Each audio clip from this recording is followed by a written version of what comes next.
found that the film was so personal that I really was so involved with the stories of each person, and even though I didn't know their names, I became very concerned about them, and it just was very human. Fleshed out the narrative, the historical narrative and the cultural narrative. I love when they said that the men build the weapons and the women build everything else. That was pretty cool.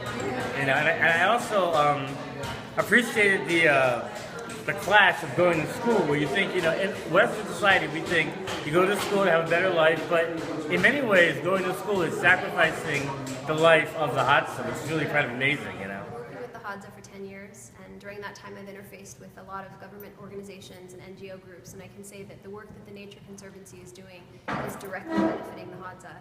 It's directly benefiting the groups on the ground because they're working in conjunction with not only the populations but also with wildlife conservation. It's a really great movie because hopefully it will be distributed around the world to lots of native indigenous tribes everywhere.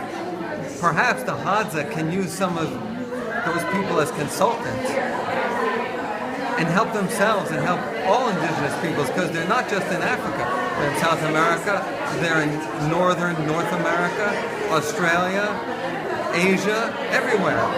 Indigenous people have rights as people. Just because we want them to be like us doesn't mean we're right. What if they're right and we're wrong? I came today, I brought my 3 friends to see the movie. I just happened to be here when the Nature Conservancy was running the screening. I didn't know that ahead of time, but luckily the folks running the screening were kind enough to say, we may have room for you.